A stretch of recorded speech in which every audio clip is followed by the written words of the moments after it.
संसार में अपना गृह, अपना निवास ही वो स्थान है जहां पहुंचकर सर्वाधिक सुख का अनुभव होता है।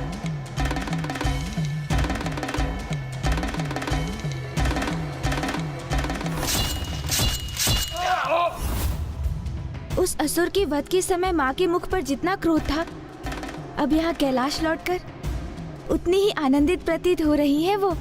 हाँ गणेश, और जब हम उन्हें उनके जन्म दिवस की बधाई देंगे तब तो और भी प्रसन्न हो उठेंगी माँ।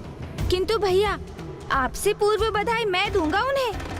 नहीं नहीं गणेश, बधाई माँ को तुमसे पूर्व तो मैं ही दूंगा।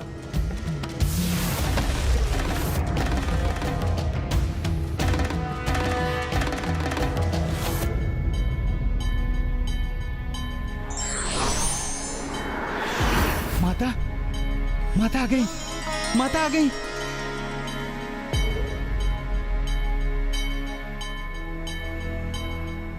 माँ, मुझे कुछ अत्यंत विशेष बात करनी है आपसे। माँ, आप मेरी बात सुनिए, क्योंकि वो तो उससे भी अधिक विशेष है।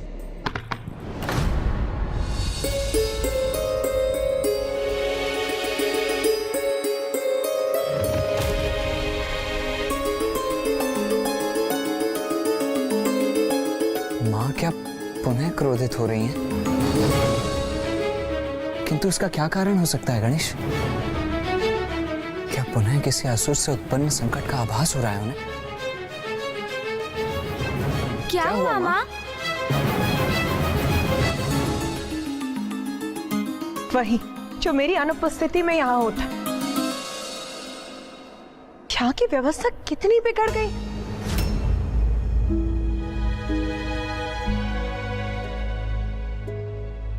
ये क्या कह रही है माँ?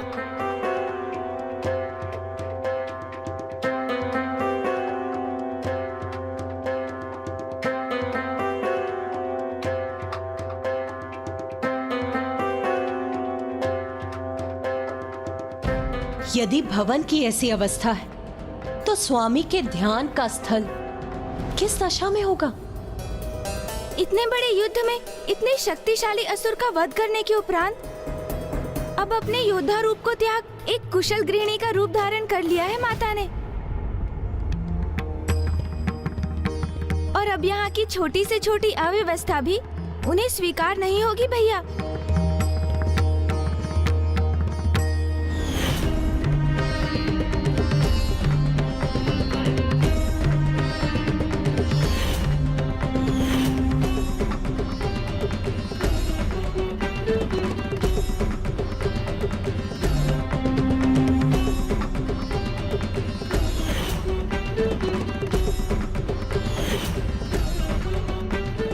मेरा अनुमान उचित था।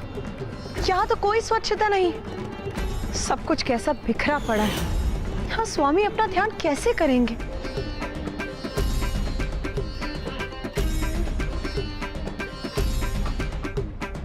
माता, हमने तो प्रभु के ध्यान स्थल को स्वच्छ करने का बहुत प्रयास किया था, किंतु हम आपके समान स्वच्छता कहाँ कर सकते हैं।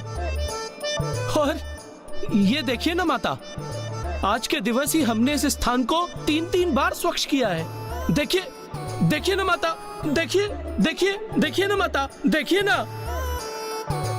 हाँ, वो तो मैं स्पष्ट देख ही सकती।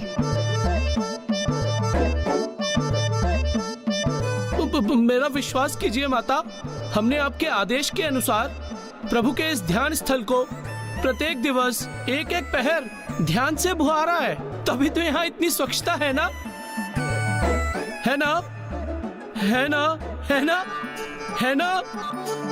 हाँ हाँ, वो तो मैं देख ही रही। वो सूखे पत्ते का ढेर, वो तो मुझे दिखाई नहीं दे रहा। और ये सूखी टहनियां, ये सूखे फूल, वाह। माता, अवश्य ही यहाँ ना पिछले पहर ही आंधी आई होगी, इसीलिए ये सब।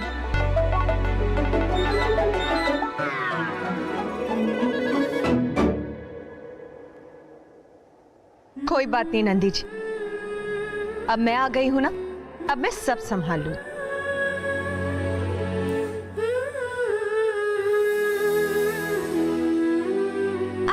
आप रहने दीजिए ना माँ, हम ये कर देंगे। हाँ माँ, आप जाकर विश्राम कीजिए ना, ये कार्य तो हम भी कर सकते हैं। अब मेरा आदेश ध्यान से सुन। जब तक मैं स्वामी का ध्यान स्थल स्वच्छ नहीं कर देती, मेरे कार्य में कोई बाधा नहीं डालेगा। जाओ और जाकर एक सिरे से खड़े हो जाओ। पुत्र, जाओ।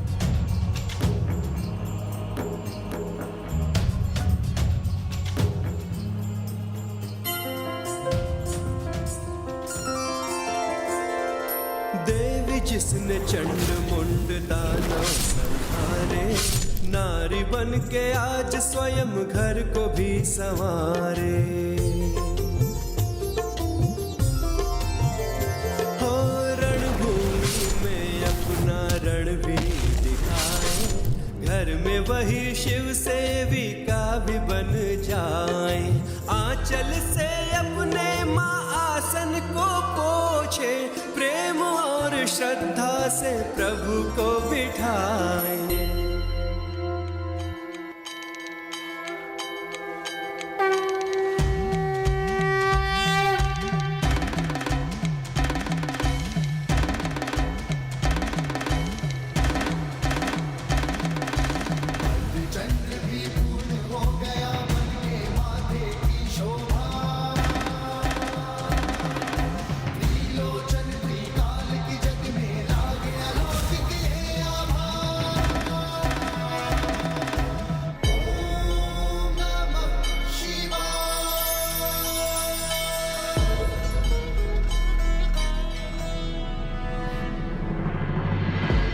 माँ का ये गृहिणी रूप देखकर ये कौन कह सकता है कि ये वही माँ दुर्गा भवानी है जो बड़े बड़े महाअसुरों का संहार करती है, जो कुपित होती है तो दानव दलों पर टूट पड़ती है, रण क्षेत्र में अधर्मियों का नाश कर देती है, तो वहीं दूसरी ओर अपने सौम्य रूप में एक कुशल गृहिणी बनकर परिवार के सभी जनों का ध्यान भी रखती है। अब एक ही स्थान पर ऐसे क्यों जड़ गए हो तुम दोनों? जाओ, जाकर शीघ्र तैयार हो जाओ, क्योंकि अब मैं तुम दोनों के प्रिय पकवान बनाने जा रही।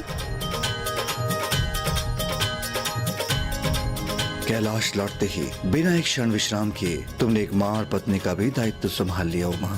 तुम्हारी प्रतीक्षा केवल मुझे ही नहीं, इस कैलाश को भी थी। तुम्हारा पुनः कैलाश में स्वागत है उमा। स्वामी, देवी पार्वती अपने गृहिणी रूप में उतनी ही समर्थ और कुशल है जितनी योद्धा रूप में। इसमें कोई आश्चर्य की बात नहीं, क्योंकि बहन किसकी है? तो अपनी बहन को उनके जन्म दिवस की बधाई देना ना भूलिएगा। मैं और देवी सरस्वती वहां जा रहे हैं, क्योंकि यदि हम उनकी श्रृंगार करने में सहायता नहीं करेंगे तो वो इसी प्रकार संपूर्ण दिवस गृहिणी का दायित्व निभाने में व्यस्त रहेंगी।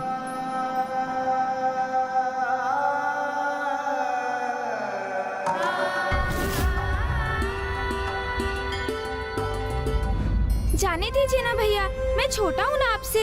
हाँ हाँ अनुज गणेश, मैं बड़ा हूँ तो ये अधिकार भी मेरा है।